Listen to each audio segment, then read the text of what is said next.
This is Carl at National RV Detroit, and I'm going to be showing you through your new Salem 29V BUD.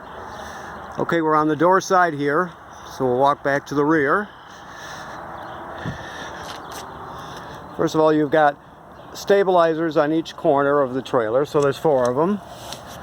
This just goes up and down with a you get with the trailer a drill attachment, so you can use it with your electric drill. You could also use a crank, 3/4 inch socket. Any of those will do. When you lower these down, you don't want to lift the trailer, you just want to take the shake out of it. Also, this particular model is equipped with this here, which is a strong arm. Basically, you're going to have that handle loose, this T handle right here, when you're raising and lowering the jack.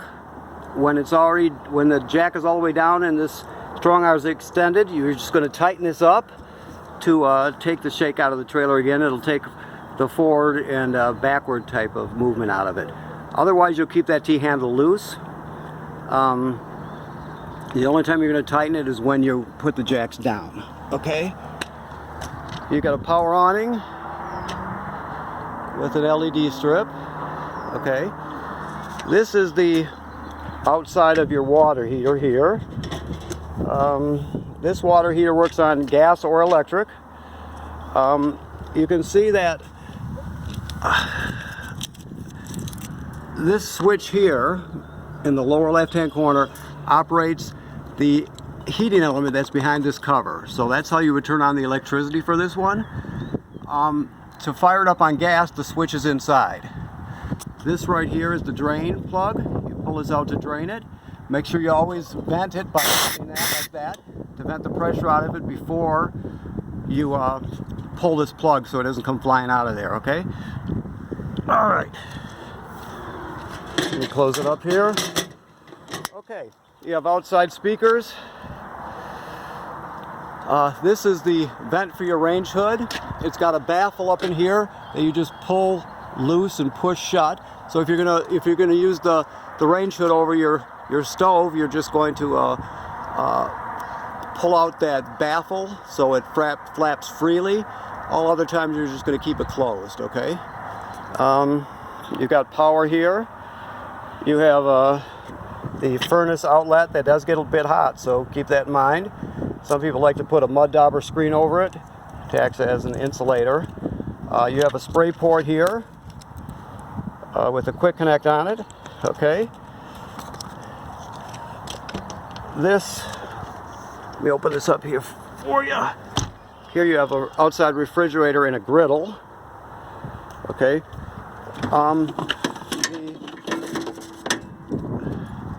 This is what attaches to the sprayer port I just showed you. There's the quick connect for it. You just connect it here and you're all set. Okay. This refrigerator works on AC power, 110 AC, so as soon as you plug the trailer in, it turns on. This is your griddle here. The thing to remember about the griddle is that you have to plug it in.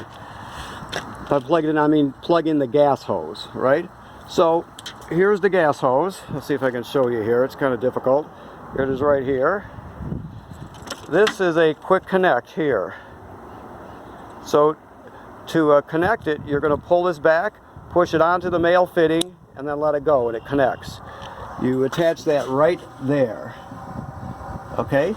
Then the other end, you come down under here, and it's got the same type of fitting, and you'll put this end here onto it, and then there's a little, I don't know if you can see it here, it's kind of tough to get to. There's a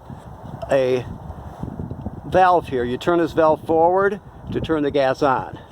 Okay, and you're all set. This will draw LP from your tank up front and use it for energy on your griddle. Okay, let me put this back together here. Slide it in. Okay, all right, sorry about the camera work, but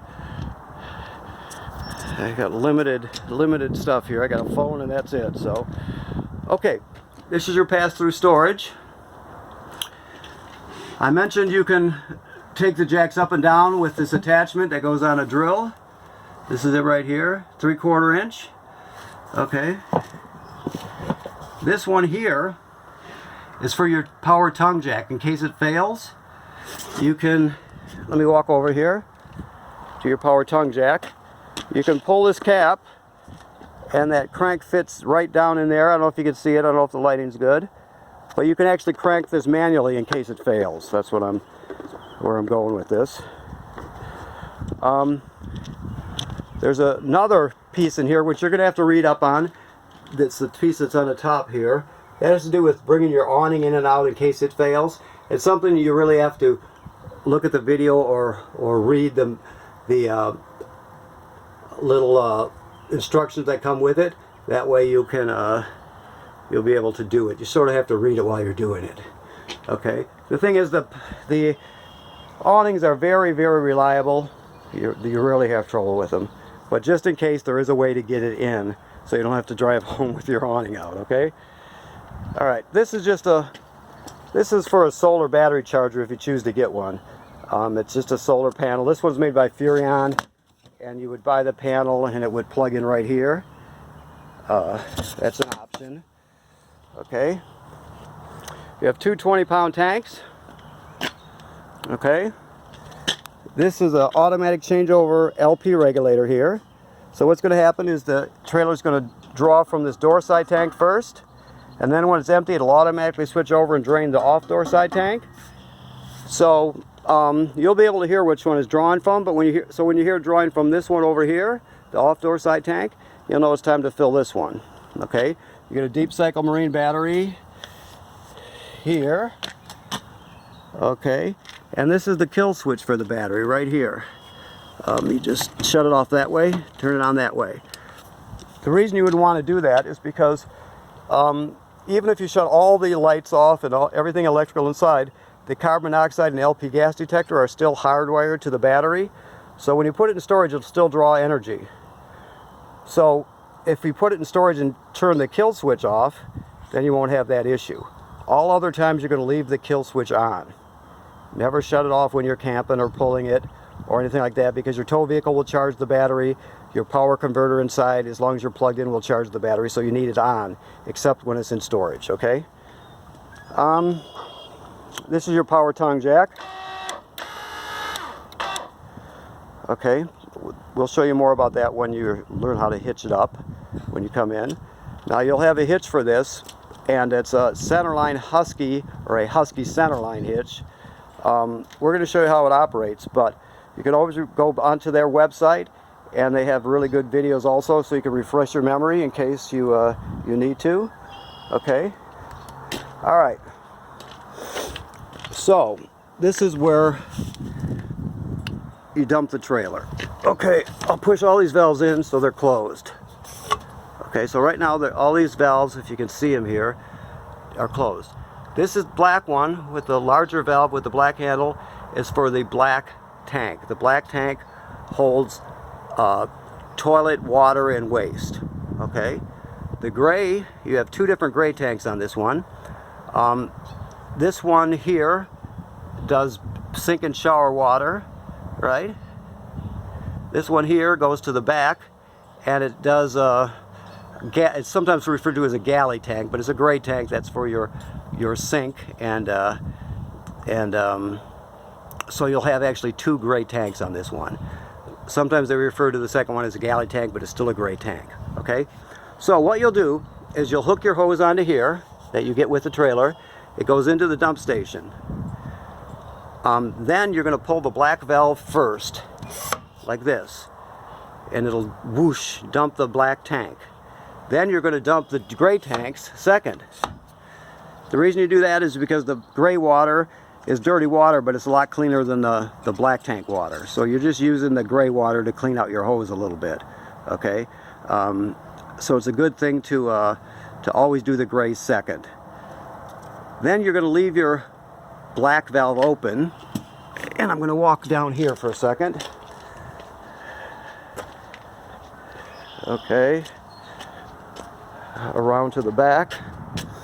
Okay, this one here, the second one from the end, is a black tank flush. So what you do with this is you take your hose from the dump station. It's like just a garden hose. It screws on there. You turn it on, and the black tank has jets inside, so it sprays water inside the black tank to help flush it out even better. It also keeps the sensors clean in the tank, so you get a good reading on your monitor panel. But you always want to leave the black tank valve open when you do this. You always open the valve before you turn the water on, because you don't want too much pressure to build up. So that just helps you clean out your black tank even better. Okay. All right. So your slide out, which is closed right now. Now this is prepped for a slide topper. So you can add slide toppers. We sell them. You just have to talk to our people in parts. The slide topper will go out with the awning. It's like an awning, or excuse me, we'll go out with the slide room. It's like an awning over the slide room. It keeps pine cones and twigs and acorns and what have you off of it, so you don't have to worry about it compromising the seal. Otherwise, you have to, when you close it, it's good to look on top of the slide out to make sure there's nothing up there, okay, if you don't have a topper. This is just your escape door, sometimes called a bike door. Okay, this is where your power cord hooks up. It's a 30 amp cord, as you see. Now you can reduce this 30 amp cord down to a regular 15 amp cord, or a 15 amp plug I should say, like your plug at home. So if you want to plug it in at home, you can do that with an adapter we give you. But keep in mind, you can't run the air conditioner off of your 15 amp service at home, because the air conditioner draws like 28 amps or so when the compressor cycles on. So you always want to make sure you don't use the air conditioner when you're plugged in at home. Everything else in the trailer you can use no problem. Okay, and this is just cable and satellite. They're just coax fittings. Campground cable, or if you have a satellite, you can hook it up right there. It goes through to the entertainment area. This is your black tank, or excuse me, let me back up here. This is your freshwater fill right here. So basically what you're going to do is put your garden hose on it, right here, your freshwater hose with a garden hose fitting, and you just turn it on and it pressurizes the whole trailer. You're all set. You're all ready to go. If we walk around a little bit here,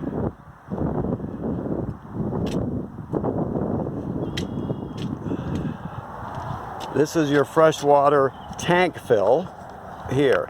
So if you go to like a state park without, that doesn't have plumbing on the campsite, but it has a fill station when you first go in, you can actually fill this tank up, and it's got a pump inside, and you can actually pressurize your water using the pump inside, and it works just like you have city water hookup, right? The only time you're going to use this feature is if you're at a campground that doesn't have city water hookup. Most of them do, so you'll just use the fitting in the back that I showed you to hook the hose up to.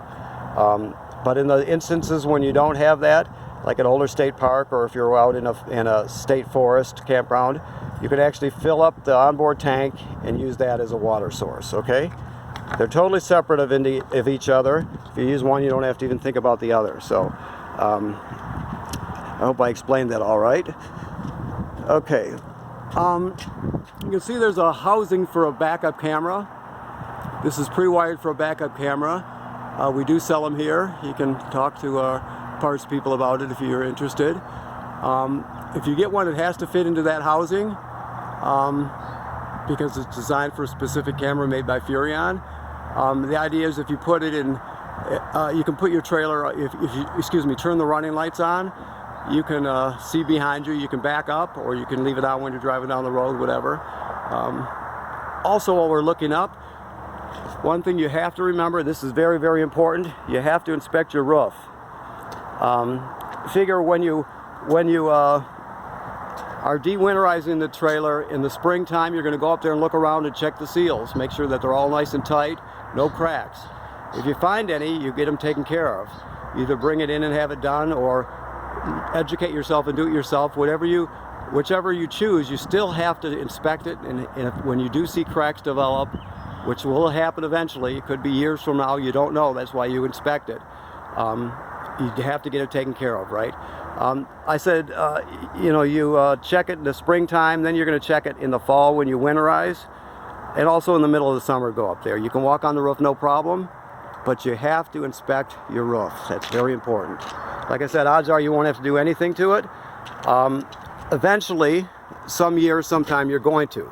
So that's why you inspect it, just to make sure that it's nice and tight, and when cracks do start to develop, you can take care of them. It's cheap and easy, and you'll never get water in your trailer if you do that. Okay. All right. So here we are inside at the control panel. This one here is for the awning right here. You can see the awning going out. You're just going to let it go out. Hold your finger on the button. Okay. Until you see the awning tube, which is right there. So that's extended all the way. Now, you're never going to leave this out when you're not at the campsite, because if you do leave it out and the wind kicks up, it can get damaged real quick. So you never leave it out when it's unattended, right? Also, if you want to pitch this, I'll see if I can show you here. You're going to bring this down like this, then you'll tighten this knob right here.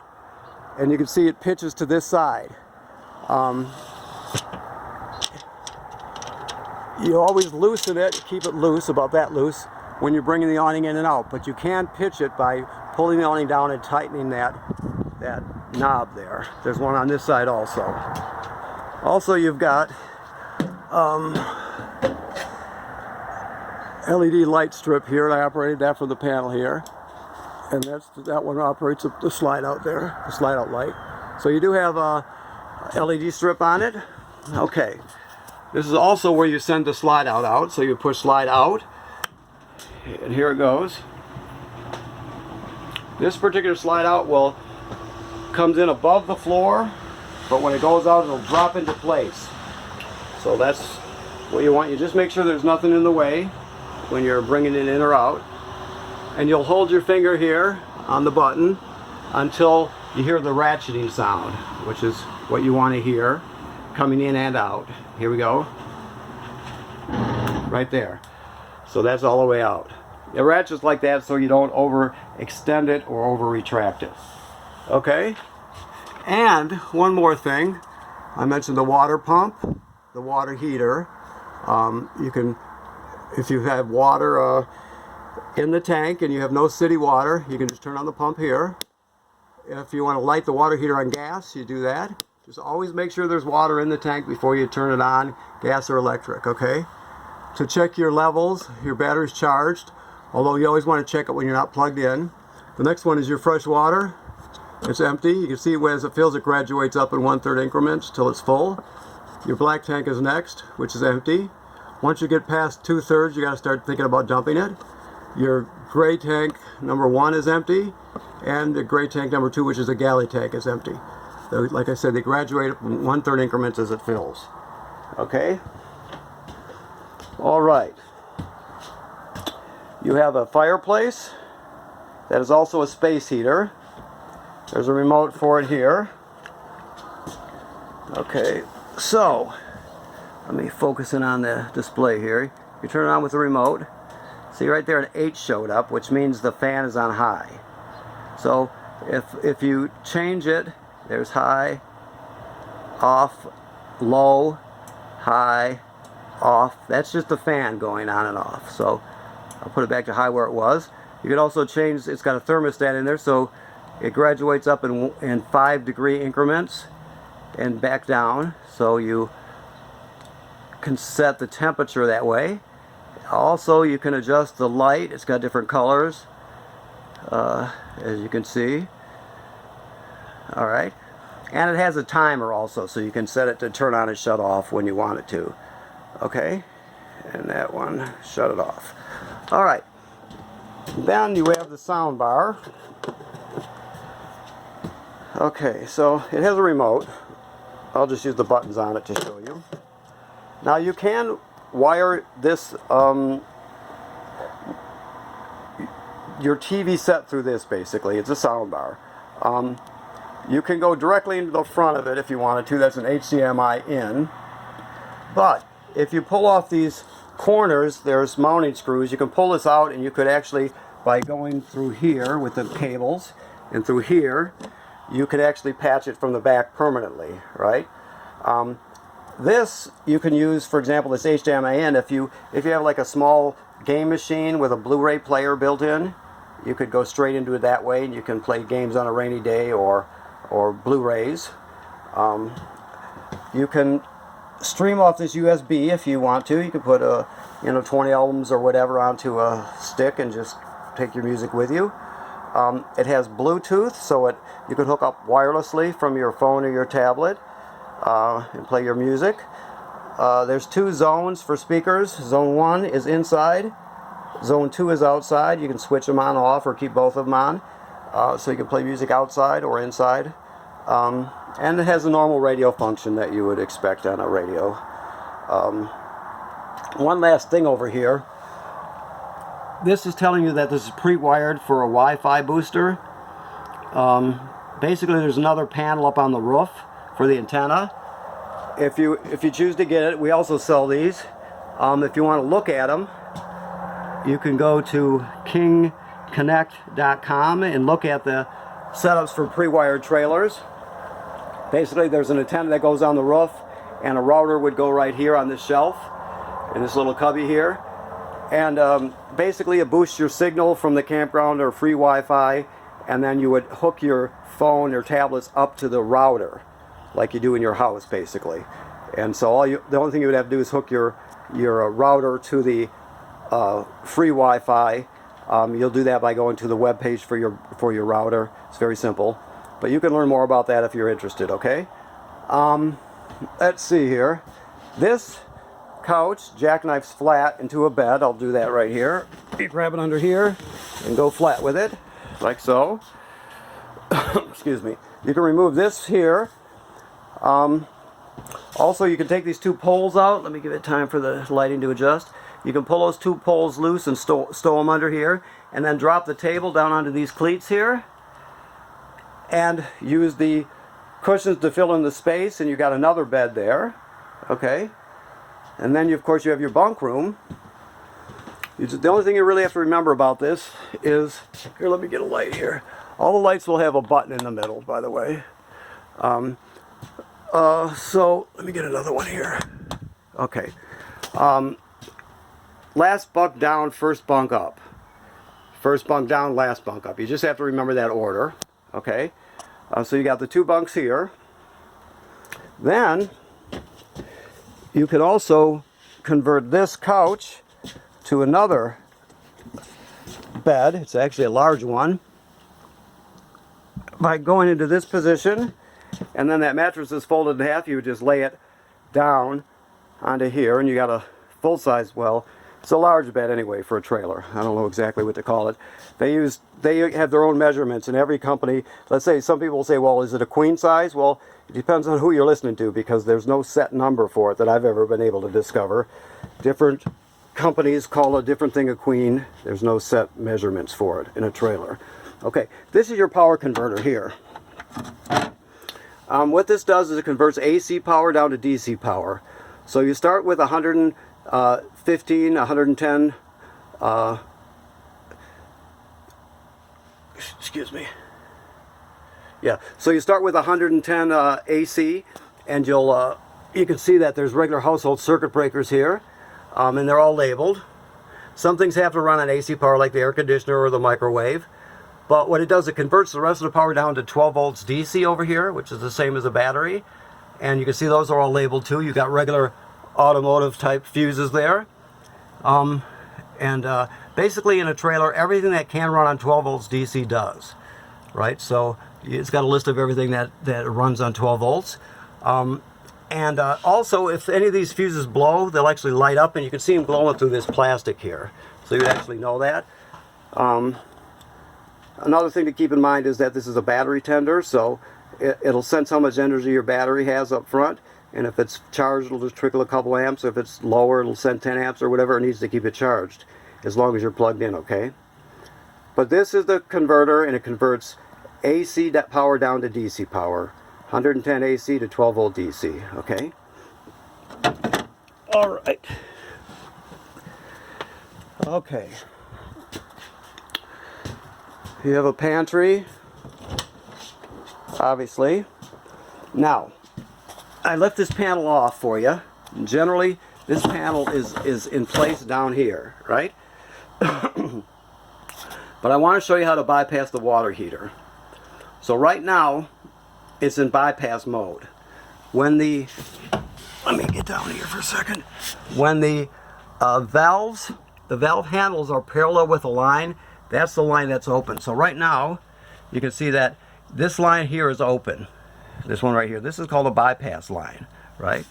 Normally when it's running, the water heater, cold water comes in here, goes into the tank, heats up, and then comes back out and goes into the system. Comes back out here, goes into the system.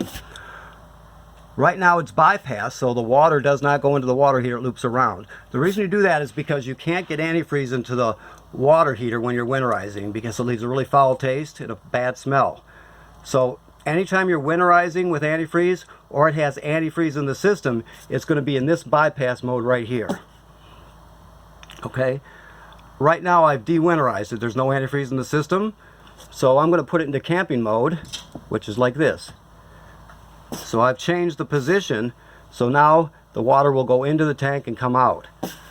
Right? But, like I said, when you're winterizing, you have to bypass it before you put any antifreeze in, and keep it bypassed while the antifreeze is in the system. You'll have to educate yourself a bit when it comes to winterizing it, but you know, it's something so simple you can do it yourself, or you can have it done if you choose to, but it's not a very complicated thing, okay? Also, I have this panel here. It's held on like the other one with number 2